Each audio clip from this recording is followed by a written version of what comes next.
محترم ناظرین، السلام علیکم ورحمۃ اللہ وبرکاتہ۔ ایک بار پھر ہم آپ کی خدمت میں حاضر ہیں ایک نئے مضمون کے ساتھ۔ آج کا جو ہمارا ٹاپک ہے وہ ہے ماہ محرم الحرام کی فضیلت و اہمیت۔ ویڈیو شروع کرنے سے پہلے ہم آپ کو نئے اسلامی سال کی ڈھیر ساری مبارکباد پیش کرتے ہیں۔ تو چلیے شروع کرتے ہیں آج کا ویڈیو۔ بسم اللہ الرحمن الرحیم۔ محرم الحرام اسلامی سال کا پہلا مہینہ ہے۔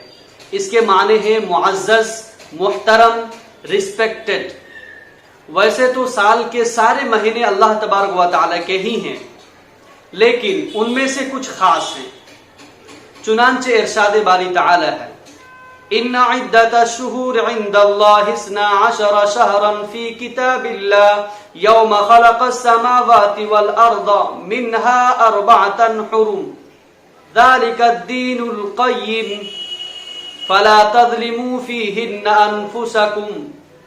صدق اللہ العظیم۔ ترجمہ: بے شک اللہ تبارک و تعالی کے نزدیک مہینوں کی تعداد 12 ہی ہیں، اسی دن سے جب سے اس نے آسمان و زمین بنایا۔ ان میں سے 4 خصوصی عظمت والے ہیں، تو تم اپنے اوپر ان مہینوں میں ظلم نہ کرو۔ سورہ توبہ آیت نمبر 36۔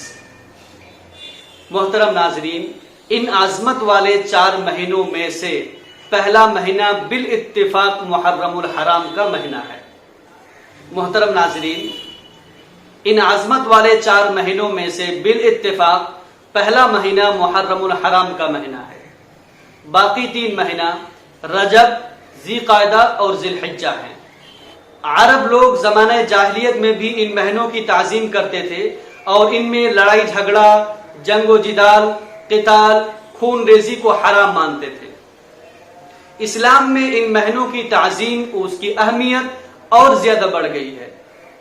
چنانچہ مسلم شریف کی ایک روایت میں ماہ محرم الحرام کو شہر اللہ یعنی اللہ کا مہینہ کہا گیا ہے، جیسے دوسرے مقامات پر خانہ کعبہ کو بیت اللہ، اللہ کا گھر، اور حضرت صالح علیہ السلام کی اونٹنی کو ناقۃ اللہ یعنی اللہ کی اونٹنی کہا گیا ہے۔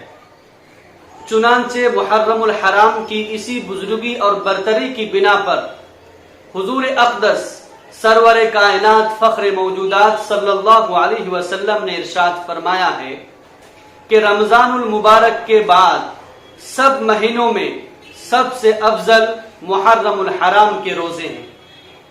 ایک دوسری جگہ میں ارشاد فرمایا کہ محرم الحرام کا ایک روزہ دوسرے مہینوں کے 30 روزوں کے برابر ہے۔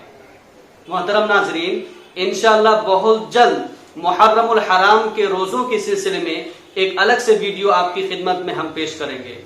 آج کے لیے بس اتنا ہی۔ جزاک اللہ خیرا و احسن الجزاء۔